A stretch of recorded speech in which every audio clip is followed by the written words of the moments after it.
Hello viewers, সবাই কেমন আছো? আসসালামু আলাইকুম। আশা করি সবাই ভালো আছো। আমিও আলহামদুলিল্লাহ ভালো আছি। আজকে তোমাদের মধ্যে নিয়ে এসেছি একাদশ ও দ্বাদশ শ্রেণীর পদার্থবিজ্ঞানের অধ্যায় 4-এর নিউটনীয় বলবিদ্যার একটি টপিকস নিয়ে। সেই টপিকসটা হচ্ছে ঘর্ষণ বল নিয়ে আমি আজকে আলোচনা করব ইনশাআল্লাহ। তোমাদের সবারই ইনশাআল্লাহ এই ঘর্ষণ সংক্রান্ত সকল বিষয় ইনশাআল্লাহ ক্লিয়ার হয়ে যাবে। তো প্রথমেই আমি যাচ্ছি, আমার আলোচ্য বিষয় হচ্ছে আজকের বিভিন্ন প্রকার ঘর্ষণ বল এবং ঘর্ষণ বল সংক্রান্ত বিভিন্ন গাণিতিক সমস্যার সমাধান।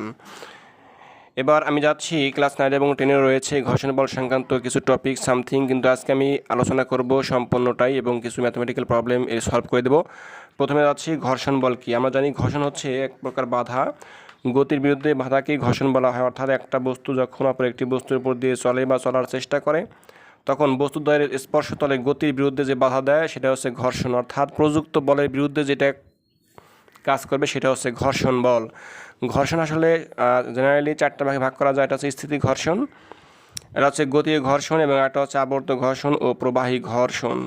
আমরা জানি সাধারণত আবর্ত ঘর্ষণের ক্ষেত্রে কোনো একটা আমরা চাকা যখন গড়িয়ে গড়িয়ে চলে সেটা হচ্ছে আবর্ত ঘর্ষণ। প্রবাহী মানেই যখন একটা তরল পদার্থ কোনো বস্তুর মধ্যে দিয়ে প্রবাহ হবে তখন তার মধ্যে যে ঘর্ষণ সৃষ্টি হয় সেটা হচ্ছে প্রবাহী ঘর্ষণ। তো আজকে মেন টপিক হচ্ছে স্থিতি ঘর্ষণ এবং গতীয় ঘর্ষণ। এটা হচ্ছে মেন টপিক, সেখানে ম্যাথমেটিক্যাল প্রবলেম বেশি আসে। তো একটু দেখতে পাচ্ছ এবং দেখো সবাই, আমি লিখে রেখেছি এই জন্যই যাতে অতি অল্প সময়ের মধ্যে একটি সমস্ত বিষয়টা ক্লিয়ার করা যায়। দেখো নেক্সট আমরা যাব এখন বর্তমানে স্থিতি ঘর্ষণ আসলে কাকে বলে এবং কি প্রকারভেদ যাচ্ছি একটু দেখো। স্থিতি ঘর্ষণটা হচ্ছে যখন একটি তল অপর একটি তলের উপর দিয়ে বা সংস্পর্শ থেকে যখন তলটির সাপেক্ষে গতিশীল হওয়ার চেষ্টা করে গতিশীল হতে পারে না, তখন একটি তল অপর একটি তলের মধ্যে এক তল অপর একটি তলের উপর গতির বিরুদ্ধে যে বল প্রয়োগ করে তাকে ঘর্ষণ বা স্থিতি ঘর্ষণ বলা হয়। ঘর্ষণ মানে আসলে বাধা। যেমন একটা বস্তু আমি নিয়েছি, আমি বল প্রয়োগ করছি, যাচ্ছে না বস্তুটা। তার মানে কি, কেন যাচ্ছে না? কারণ এই খাতাটা একটা তল এই এই স্টেপলারের উপর একটা কি বল প্রয়োগ করতেছে গতির বিরুদ্ধে। এটা হচ্ছে ঘর্ষণ। দেখো দিচ্ছি, তাও যাচ্ছে না। এখন দিচ্ছি, যাচ্ছে না, এই যাচ্ছে এখন। তাহলে লাস্ট মুহূর্তে দেখো বল প্রয়োগ করলাম, যাচ্ছে না। বলটা প্রয়োগ করে বাড়াইলাম, তা যাচ্ছে না। যখন বাড়াতে বাড়াতে এমন একটা পর্যায়ে নিয়ে যাব যখন এই ঘর্ষণের চেয়ে আমার প্রদত্ত বলটা বেশি হয়ে যাবে, তখনই বস্তুটা গতিশীল হবে। এটা হচ্ছে গতি ঘর্ষণ।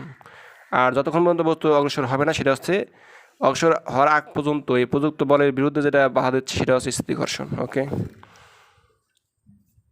দেখো। তো এখন আমি যাচ্ছি একটু দেখো, এখান থেকে স্থিতি ঘর্ষণের ক্ষেত্রে একটা জিনিস আছে, সীমাস্থ ঘর্ষণ লাগবে। স্থিতি ঘর্ষণের সম্ভাব্য সর্বাধিক মানকে একটু দেখো। আমি বল সামান্য প্রয়োগ করলাম, যাচ্ছে না। তারপর আবার প্রয়োগ করলাম, হবে না, যাচ্ছে না। বেশি দেখো, বেশি প্রয়োগ করলাম, যাচ্ছে না। এমন একটা বল প্রয়োগ করলাম, বল বাড়াচ্ছি, যাচ্ছে না। লাস্ট পর্যন্ত যখন চরোপক্রম হবে, যে হচ্ছে চরোপক্রমের হওয়ার আগ পর্যন্ত যে বলটা আমি প্রযুক্ত করব, এই প্রযুক্ত বলে এই মানে সমতলে, এই সমতলে বস্তুটা যে আমাদের ঘর্ষণ প্রয়োগ করবে, যে প্রতিরোধ বাধা সৃষ্টি করবে, সেটা হচ্ছে সীমাস্থ ঘর্ষণ। সীমাস্থ ঘর্ষণ হচ্ছে যে প্রযুক্ত বলের বিরুদ্ধে সর্বাধিক যে ঘর্ষণ বলটা সেটা হচ্ছে সীমাস্থ ঘর্ষণ। তো একটু দেখো, আমি আগে একটা চিত্র যাচ্ছি, দেখো একটু বুঝতে পারবে একাই। যেমন একটা দিচ্ছি ব্লক, দেখো চিত্র দেখা যাচ্ছে একটা ব্লকের চিত্র। একটা ভূমির উপরে রয়েছে, এই ব্লকের নিচ দিকে হচ্ছে ওজন কাজ করতেছে, উপর দিকে ভ্রমণ প্রতিক্রিয়া বল ব্লকটিকে স্থির রাখতেছে। আর এটা হচ্ছে প্রযুক্ত বল এফ, এবং এফ অফ এস হচ্ছে তোমার প্রযুক্ত বলের বিরুদ্ধে একটা হচ্ছে ঘর্ষণ বল। আমরা জানি স্ট্যাটিক বল বা স্থিতি ঘর্ষণ বল।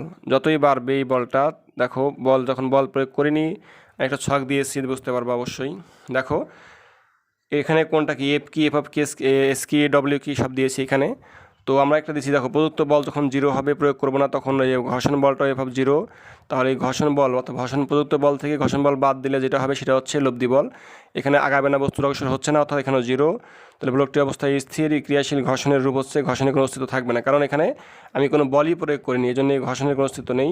কিন্তু বল যখন প্রয়োগ করবো 50 নিউটন, ঘর্ষণ বল ধরলাম 50 নিউটন, এক্ষেত্রে লব্ধি বল মাইনাস করলে জিরো, এক্ষেত্রে স্থির। তাহলে যখন যেহেতু এখানে ঘর্ষণ বল রয়েছে, প্রযুক্ত বল রয়েছে, এই জন্য এর স্থিতি ঘর্ষণ।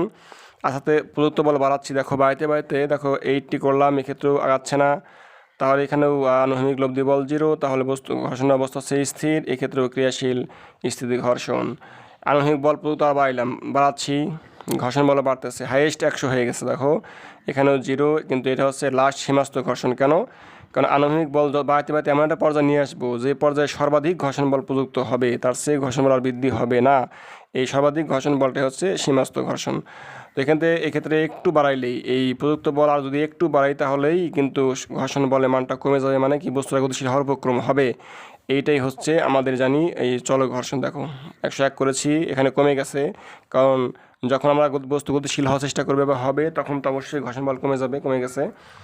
দেখো এখানে ক্রমবর্ধমান বেগ গতিশীল চলক ঘর্ষণ এইটা। অপরদিকে যখন আমরা 80 আরও যখন কমিয়েছি, গতিশীল কোনো একটা বস্তু যখন গতিকে আমরা কমাবো হুট করে সে থেমে যাবে না, কারণ সেক্ষেত্রে কিন্তু ঘর্ষণ বল 80 কাজ করতেছে এবং আনুভূমিক বল লব্ধি বল 0, কিন্তু এই ক্ষেত্রেও কিন্তু সমবেগে সে চলবে, একবার স্টপ হবে না। যদি আমি একটু কমাই দেখা যাবে ঘর্ষণ বল তখন বৃদ্ধি হবে, তখন বস্তুটাই আস্তে আস্তে স্টপ হয়ে যাবে, তখন আবার বস্তুটাই স্থিতি ঘর্ষণ হয়ে যাবে। আশা করি বুঝতে পারছো। দেখো এখন নেক্সট এদিকে চলে যাচ্ছি। তো এখান থেকে আমি এখানে চলে আসলাম, আমি এই জন্য নিয়েছিলাম যে এখানে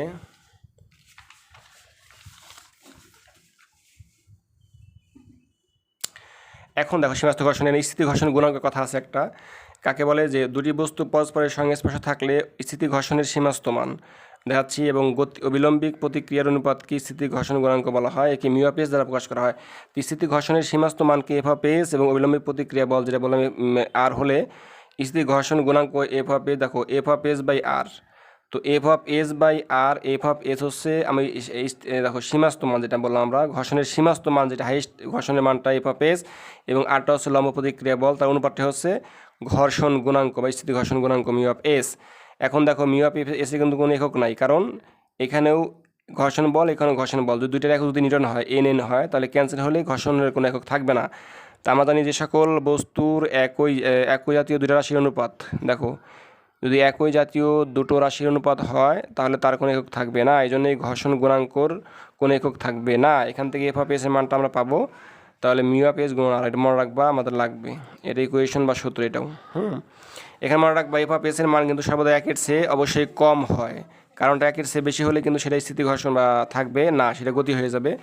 তো এখানে এটা লক্ষণীয় একটা বিষয়, দেখো বায়ুস্থানে রাখা দুটি ধাতব তলের ঘর্ষণ গুণাঙ্ক 10, দুটি তামার তলের ঘর্ষণ গুণাঙ্ক হচ্ছে 1.6, দুটি কাঁচের মধ্যে আস্তে আস্তে কমে যাবে 1 হচ্ছে।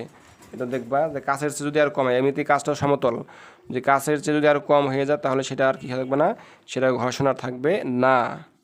একের সেই জন্যই আমার যদি কম হয়ে যায় কি হবে না, সেটা অবশ্যই আর হবে না, এই কাঁচের মধ্যে আস্তে আস্তে কমতেছে ঘর্ষণটা। তো এখন কথা দেখো একটু আমার যাচ্ছি বলতে, এখন ওই যে লম্ব প্রতিক্রিয়া দেখো, এটা হচ্ছে যদি আমি মনে করি সীমাস্থ ঘর্ষণ মানে এটা এফ অফ এস হয়, আর আরটা হচ্ছে লম্ব প্রতিক্রিয়া বল, তাহলে এই দুইটার অনুপাতটা হচ্ছে ঘর্ষণ গুণাঙ্ক। ওকে দেখো এখন যাচ্ছি আমরা যেটা, সেটা হচ্ছে ঘর্ষণ কোণ কি জানি। দেখো তো এখানে আমরা লম্ব প্রতিক্রিয়া বল, এটা হচ্ছে সীমাস্থ ঘর্ষণের মান, এটা হচ্ছে এই দুইটা ঘর্ষণের এসটা ধরলাম, এটা লব্ধি বল। হ্যাঁ, তাহলে সীমাস্থ ঘর্ষণের ক্ষেত্রে লম্ব প্রতিক্রিয়া বল এবং ঘর্ষণ কোণের লব্ধি এস লব্ধিটা এই অবিলম্বিক প্রতিক্রিয়া বলের সাথেই যেই কোণ উৎপন্ন করবে সেই কোণটাই হচ্ছে আমরা জানি ঘর্ষণ কোণ। আবার বলতেছি যে সীমাস্থিক ঘর্ষণের ক্ষেত্রে লম্ব প্রতিক্রিয়া বল এবং ঘর্ষণ বলের এই বলের লব্ধিটা এই অবিলম্বিক প্রতিক্রিয়া বলের সাথেই যেই কোণ উৎপন্ন করবে সেই কোণটা হচ্ছে ঘর্ষণ কোণ। দেখতে পাচ্ছ আমি লিখেছি এখানে। তো চিত্রে দেখা দেওয়া আছে অবিলম্বিক ব্লকটি অবিলম্বিক প্রতিক্রিয়া বল আর ঘর্ষণ বল এফ অফ এস এবং লব্ধি বল এস হলে ঘর্ষণ কোণ হবে ল্যামডা, এই ল্যামডা এটা চিত্র থেকে পাওয়া যায়। আমরা যদি নেই দেখো, অর্থাৎ একটা আমরা ভেক্টর থেকে পেয়েছিলাম যে একটা লব্ধি বল দুটো অংশে ভাগ হয়ে গেছে। দেখো একটা হচ্ছে আনুভূমিক বরাবর, একটা হচ্ছে লম্ব বরাবর। আনুভূমিক কোণটা হবে যার সাথে কোণ সৃষ্টি করবে সেটাই হচ্ছে আমি যে আনুভূমিক উপাংশ, আর আনুভূমিক উপাংশ বরাবর অবশ্যই কস থিটা হয়। দেখো এই জন্য নিয়েছি আর সমান লব্ধির কস থিটা আর এফ সমান লব্ধির সাইন থিটা। এখন আমরা স্থিতি ঘর্ষণ গুণাঙ্কের ক্ষেত্রে পেয়েছিলাম মিউ অফ এফ সমান F of S by R, F of S এর মান পেয়েছি এস সাইন থিটা এবং আমরা পেয়েছি আর এর মানটা পেয়েছি এস কস থিটা। দেখো মান পুট করার পরে S S cancel, sine by cos হয় ট্যান থিটা, তার মানে কি মিউ অফ এস সমান ট্যান থিটা, এটা একটা ইকুয়েশন বা সূত্র মনে রাখতে হবে। তাহলে মিউ অফ এস হচ্ছে স্থিতি ঘর্ষণ গুণাঙ্ক সমান কি হবে, যে ঘর্ষণ কোণের ট্যানজেন্টের সমান। ওকে সবাই বুঝতে পারছো, অনেক ইম্পর্টেন্ট বিষয় মনে রাখতে হবে। এখন আর চাচ্ছি আমরা নিশ্চল কোণ বা স্থিতি কোণ। আগে পেয়েছি আমরা ঘর্ষণ কোণ, এটা কী জিনিস বলতে গেলে দেখো একটু, একটা বই নিলাম, এই বইয়ের উপরে একটা বস্তু রাখছি। দেখো বর্তমানে বস্তুটা এই বইয়ের উপরে স্থির রয়েছে, এখন কিন্তু চলমান নয়। এখন যদি বইয়ের একটা প্রান্ত আমি আস্তে আস্তে উঁচু করি, দেখো উঁচু করতেছি, উঁচু করা অবস্থা কিন্তু বস্তু এখন স্থির আছে, স্থির স্থির স্থির স্থির চলমান। দেখো তাহলে বইটা যতদূর তুললে আমরা এই বইয়ের উপরে রাখা বা নহতলের উপর রাখা কোনো বস্তুটা গতিশীল হওয়ার উপক্রম হবে। দেখো উপক্রম হবে, উপক্রম যতক্ষণ হবে, উপক্রম হওয়ার পরে এই দেখো এই কর্নারে এই কর্নারে নিচে নিচে একটা কোণ সৃষ্টি হয়েছে। এই কোণটাই হচ্ছে আমরা স্থিতি কোণ। দেখো দেখাচ্ছি এটা, এই দেখো এটার ব্লক, এই ব্লকটা যখন এখানে ছিল এখানে, তখন এই ব্লকটা এই দেখো এই তলটা আস্তে তুলছি আমরা, তোলার পরে এই বস্তু যখন অর্থাৎ গতিশীল হওয়ার উপক্রম হবে। দেখো যখন এখানে ছিল বস্তুটা এই উপরে, এই তলটা তুললাম, তোলার পরে এখানে একটা কোণ সৃষ্টি হলো, এটা হচ্ছে নতিকোণ। তা নতিকোণের সর্বোচ্চ মানের জন্য লিখেছি, নতিকোণের যে সর্বোচ্চ মানে নততলের উপর রাখা কোনো বস্তু নিজের ওজনের ক্রিয়া, অর্থাৎ ওজন অল টাইম নিজে কাজ করে ওজনের ক্রিয়ায় গতিশীল হওয়ার উপক্রম হয়, তাকে স্থিতিকোণ বা নিশ্চল কোণ বলা হয়। তাহলে এই ক্ষেত্রে এই থিটাটা হচ্ছে নিশ্চল কোণ বা স্থিতিকোণ, কারণ এই থিটা কোণের জন্যই কিন্তু এই ব্লক, এই নতিকোণের উপর রাখা এই ব্লকটা কিন্তু এই দিকে চলার উপক্রম হয়েছে। ওকে, এখন দেখো স্থিতিকোণের ক্ষেত্রে আমরা কিন্তু পেয়েছিলাম এই যে সীমাস্থ ঘর্ষণ গুণাঙ্ক মিউ অফ এফ সমান F of S by R. তো আমরা কিন্তু জানি এইটা। তো এই ক্ষেত্রে দেখো, এই ক্ষেত্রে যেহেতু আমাদের এই লব্ধি বলটা ডব্লিউ, এখানে দুটো অংশ ভাগ হয়ে গেছে, এটাও থিটা এটাও থিটা। তাহলে থিটা মানে কি, তাহলে অবশ্যই দেখো আমরা আর সমান পাবো ডব্লিউ কস থিটা, অপর দিকে আমরা এফ অফ এস সমান পাবো ডব্লিউ সাইন থিটা। তাহলে আর সমান ডব্লিউ, দেখো লিখেছি আমরা এফ অফ এস সমান ডব্লিউ সাইন থিটা, এবং আমরা পেয়েছি আর সমান ডব্লিউ কস থিটা। কিন্তু আমরা এই সীমাস্থ ঘর্ষণ গুণাঙ্কের ক্ষেত্রে আমরা জানি আবার মিউ অফ এ সমান F of S by R. F of এসের মানটা আমরা পুট করেছি, আর এর মানটা পুট করেছি, হ্যাঁ, ক্যান্সেল করার পরে আমার ট্যান থিটা হয়েছে। তো এর আগে পেলাম কি, আমরা ঘর্ষণ কোণের ক্ষেত্রে পেয়েছিলাম, কিন্তু দেখো মনে আছে কিনা, পেয়েছিলাম কিন্তু এরকম যে মিউ অফ এ সমান ট্যান ল্যামডা পেয়েছিলাম। আর এক্ষেত্রে আমরা সীমা স্থিতি ঘর্ষণের ক্ষেত্রে পেলাম মিউ অফ এ সমান ট্যান থিটা। তাহলে এই 2 এবং 3 থেকে আমরা কিন্তু আমরা কী পাবো, এইটার এই অর্থাৎ মিউ অফ এ সমান এখানে পুট করলে হয়ে যাবে ট্যান থিটা সমান ট্যান ল্যামডা। দেখো হয়ে গেছে। তাহলে ট্যান ক্যান্সেল করলে বাদ দিলে থিটা সমান হচ্ছে ল্যামডা, তার মানে কি স্থিতি কোণ এবং ঘর্ষণ কোণ পরস্পর সমান। সমান হলেও কিছু পার্থক্য আছে। পার্থক্যটা কি দেখো বৈশিষ্ট্যগুলা, যে স্থিতিকোণ কেবলমাত্র নততলের উপর ক্ষেত্রে প্রযোজ্য। স্থিতিকোণটা কিন্তু নততলের উপর রাখলে বা আস্তে যখন বাড়াবো তখন কিন্তু একমাত্র প্রযোজ্য হবে, কিন্তু আমরা ঘর্ষণ কোণ কিন্তু নততল হোক কিংবা আমাদের এই সমতল হোক সব ক্ষেত্রে প্রযোজ্য হবে। আর সম্পূর্ণ তলটি মসৃণ যদি হয়ে যায় তবে মিউ অফ 0 হলে স্থিতিকোণ তখন শূন্য হয়ে যাবে। এটা মনে রাখতে হবে কুইজের জন্যে, যে একমাত্র নততলের ক্ষেত্রেই আমাদের কি স্থিতিকোণ প্রযোজ্য হবে, আর অন্য যে কোনো কোণ ঘর্ষণ কোণ কিন্তু নততল হোক কিংবা সমতল ক্ষেত্রে হোক না কেন, যে কোনো কোণের ক্ষেত্রেই আমার ঘর্ষণ কোণ প্রযুক্ত হবে। ওকে, এখন আছি আমরা গতীয় ঘর্ষণ। আসলে গতীয় ঘর্ষণ কী জিনিস? গতীয় ঘর্ষণ ওই আমার স্থিতি ঘর্ষণের মতোই প্রায়, যেমন যখন দুইটা একটা বস্তুর উপর থাকবে তখন দেখো এই প্রদত্ত বলের জন্য, যেই বলের জন্য বস্তুটা চলার উপক্রম হবে বা চলবে সেটা হচ্ছে গতীয় ঘর্ষণ। এভাবে বলা যেতে পারে দুটি স্পর্শ তলের মধ্যে যখন আপেক্ষিক গতি থাকে তখন এদের মধ্যে যে ঘর্ষণ হয় তাকে তলের ঘর্ষণ বলা হয়। যেমন আপেক্ষিক মানে কি, যে একটা সাপেক্ষে একটা চলতেছে, দেখো চলতেছে, যে খাতার সাপেক্ষে বস্তুটা চলতেছে, তারপর এই খাতা এবং কলমের মধ্যে যে ঘর্ষণ সৃষ্টি হয়েছে সেটা হচ্ছে গতীয় ঘর্ষণ। তো একে প্রকাশ করা হয় এফ অফ কে দ্বারা। কিন্তু গতীয় ঘর্ষণ গুণাঙ্ক আমরা যাবো এখন একই সেম স্থির ঘর্ষণের মতোই, যে কোনো বস্তু যখন আপনার একটি বস্তুর উপর দিয়ে চলে, স্থির বেগে চলতে থাকে, তখন গতীয় ঘর্ষণ বল ও বিলম্বিক প্রতিক্রিয়া বল অনুপাতকে বলা হয় গতীয় ঘর্ষণ গুণাঙ্ক। একে প্রকাশ করা হয় মিউ অফ কে, কারণ কাইনেটিক আমরা জানি ফ্রিকশন বা গতীয় ঘর্ষণ, আগে ছিল কিন্তু স্ট্যাটিক ফ্রিকশন। তো এখান থেকে এফ অফ কে যদি আমি আউট করি তাহলে মিউ অফ কে ইন্টু আর হবে, আমরা জানি। দেখবে এটা এখানে মিউ অফ কে এর মানটা কিন্তু এই মিউ অফ এস এর মানের চেয়ে সামান্য কী হয়, কম হয়। কারণটা কি, মিউ অফ এস স্থির অবস্থা থাকে, এই জন্য এর মানটা কিন্তু বেশি হয়, এটা গতিশীল অবস্থা থাকার কারণে এটা একটু মান কম হয়ে যায়, মনে রাখবা। এখন দেখো অমসৃণ তলে বস্তুর গতিটা কেমন হতে পারে। যখন একটা অমসৃণ মানে কি মসৃণ না, তখন অবশ্যই বল প্রয়োগ করলে, প্রযুক্ত বল যেটা প্রয়োগ করবো আমরা, অবশ্যই সেই প্রযুক্ত বলটা কিন্তু কী করবে, বলের বিরুদ্ধে একটা বল কাজ করবে, সেটা কিন্তু আমরা জানি ঘর্ষণ বল। তো এই ক্ষেত্রে আমরা জানি যে এ প্রযুক্ত বল হয়, এফ অফকে ঘর্ষণ বল হয়, আর এফ অফ হচ্ছে কার্যকরী বল। প্রযুক্ত বল থেকে ঘর্ষণ বল বাদ দিলে হবে কার্যকরী বল যেটা কাজ করেছে। তো আমি নিয়েছি দেখো একটু এখান থেকে, তাহলে এফ মাইনাস এফ অফকে সমান এম ড্যাশ, তাহলে এফ মাইনাস এফ অফকে এম ড্যাশ মানে হচ্ছে এম এ। এখানে যদি এ মান কোনো ক্ষেত্রে অঙ্ক চায় যে ত্বরণ বের করো, তাহলে ত্বরণ সমান জানি আমরা এফ মাইনাস এফ অফকে বাই এম। এই সূত্র দিয়ে আমরা কিন্তু ম্যাথমেটিক্যাল অনেক প্রবলেম সলভ করতে পারবো যদি ত্বরণ চায়। এফ দেওয়া আছে, এফ অফ কে দেওয়া আছে অনেক ক্ষেত্রে, অবশ্যই আমরা করবো, পরে দেখবা। ধন্যবাদ। তো এখন দেখো আমরা একটা অঙ্ক যাচ্ছি, কিছু ম্যাথমেটিক্যাল প্রবলেম। দুটি তলের মধ্যে স্থিতি ঘর্ষণ কোণ দেওয়া আছে 60 ডিগ্রি হলে তাদের ঘর্ষণ গুণাঙ্ক কত?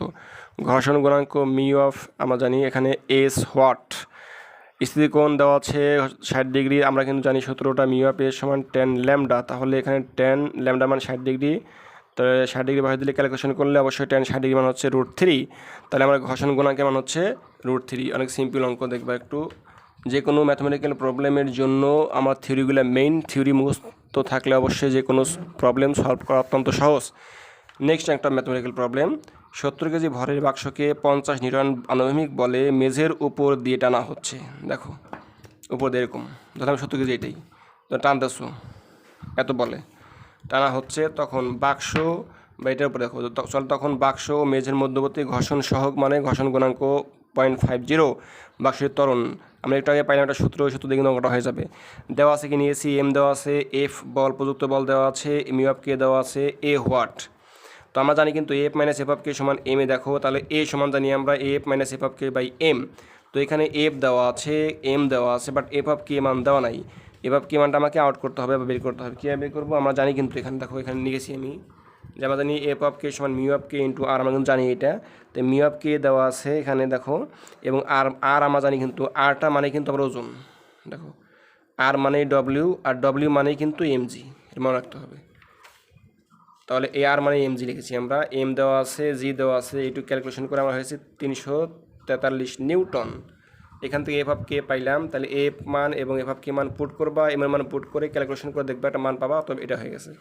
অতএব বাক্সটির ত্বরণ হচ্ছে এত। তাহলে এই সূত্রটা কিন্তু অনেক ইম্পর্টেন্ট সূত্রগুলো, যেগুলো আমি পড়িয়েছি এবং দেখিয়েছি, সব সূত্রগুলো মনে রাখবা, এবং অনেক ইম্পর্টেন্ট জিনিস, অনেক গাণিতিক সমস্যা এবং কুইজের ক্ষেত্রে অনেক অনেক অনেক কাজে লাগবে। ওকে, আমরা আরেকটা ম্যাথ যাচ্ছি, অনেক বড় ম্যাথ মোটামুটি হবে একটু দেখো।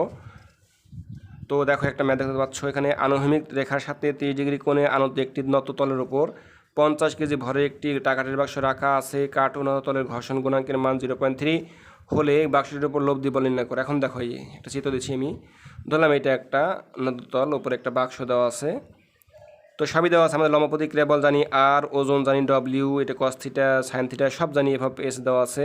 তো এখান থেকে বলেছে আমাদের লব্ধি বলটা কার, এই বাক্সটার। তো লব্ধি বল কাকে বলে, দেখো আমরা একটা বস্তু যখন প্রদত্ত বল করব, এই বল প্রদত্ত বল যেটা প্রয়োগ করলাম, এই বলটা যখন অগ্রসর হচ্ছে, দেখো দুইটা ভাগে ভাগে গেল, একটা খাড়া দিকে যাবে অর্থাৎ গতি বৃদ্ধি করবে, একটা বলটা যে গতি বৃদ্ধি করবে, আর গতিতে এই গতিকে একটা বাধা দিবে। দেখো অর্থাৎ এই বাধাটা এই গতিশীল অবস্থা থেকে এই বাধাটা বাদ দিলে যেদিকে যাবে ওইটা হচ্ছে তোমাদের লব্ধি বল। তা আমরা কিন্তু বের করবো, আর ধরতে আমরা জানি লব্ধি বল এফ সমান এই দেখো এই গতিশীল অবস্থা থেকে অর্থাৎ ডব্লিউ সাইন থিটা থেকে এফ অফ এস ঘর্ষণ বল বাদ দিলেই পাই লব্ধি বলটা পেয়ে যাবো। আমরা তাই নিয়েছি এখানে।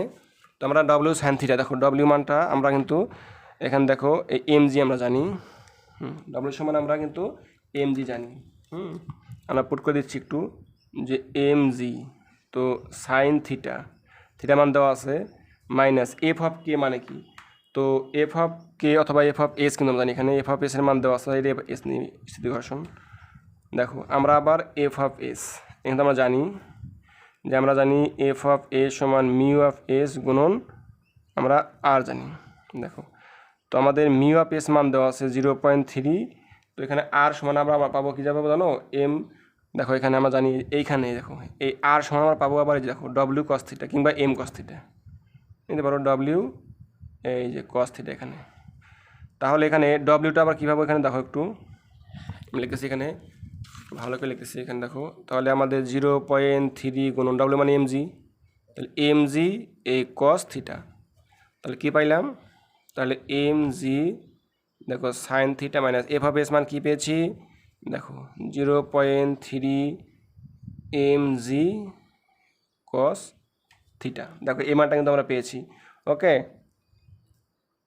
তাহলে মিউ অফ এস এর মান এমজি কস থিটা পেয়েছি আমরা। তাহলে এখানে তুমি এমজি কমন নেই বা মান বসাতে পারো, তাহলে কত হয় সাইন থিটা মাইনাস 0.3 এই কস থিটা, তোমরা মান বসাবা, দেখো দেখা যাচ্ছে হয়তো বা।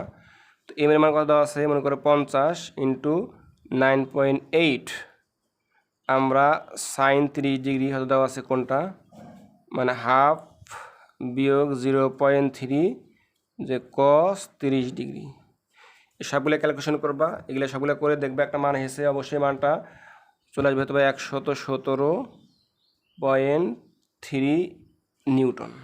সবগুলো করবা ক্যালকুলেশন দেখবা। তাহলে এই ম্যাথমেটিক্যাল আসলে হয়ে গেল এটা। তো মেইন কথা হচ্ছে কি এখানে কি দেওয়া আছে আগে লিখবা, কি দেওয়া আছে এবং কি চেয়েছে। এই চেয়েছে যা ওইগুলো ওইখানে দেওয়া আছে কি না, যদি না থাকে তাহলে অবশ্যই তার অ্যানাদার কোনো সূত্র রয়েছে, ওই সূত্র দিয়ে আমাদের ওই মানগুলো বের করে পুট করে ক্যালকুলেশন করলেই আমরা অ্যান্সার পেয়ে যাবো। যেমন এখানে রয়েছে এম এর মান দেওয়া আছে, কিন্তু এভাবে এফ অফ এস এর মান দেওয়া নাই। তো এই ক্ষেত্রে আমরা সূত্র জানিয়ে পারি যে এফ অফ এস সমান মিউ অফ এস ইন্টু আর। আবার আর সমান আমরা জানি এখান থেকে চিত্র থেকে দেখো আর সমান ডব্লিউ কস থিটা। এখন এখানে আর সমান কখনো কিন্তু আমরা জানি আর সমান কখনোই ডব্লিউ কস থিটা হয় যখন কোণ থাকবে, আবার কিন্তু কখনো কিন্তু আমরা জানি যে আর সমান ডব্লিউ আমার কিন্তু হয় কখন হবে এটা যখন কোণ থাকবে না। একটা ব্লক থাকলো দেখো নিচ দিয়ে কাজ করলো ডব্লিউ বরাবর, এটা আর হলো, অর্থাৎ এখানে কোণ না, একটা সমতলের উপর রয়েছে, এই অবস্থা থাকলে আর সমান ডব্লিউ হবে। আর যখন অ্যাঙ্গেল আকারে নহতল বরাবর আসবে তখন অবশ্যই আর সমান ডব্লিউ কস থিটা বরাবর হবে, কিন্তু মনে রাখতে হবে। তো সূত্রগুলো মেইন এভাবে ম্যাথগুলো করবা। তো ইনশাল্লাহ আরও ম্যাথ নিয়ে আরও বিভিন্ন বোর্ড বা পরীক্ষায় যে কোশ্চেনগুলো এসেছে আমি ইনশাল্লাহ সলভ করার চেষ্টা করবো, তোমার সামনে নিয়ে আসবো।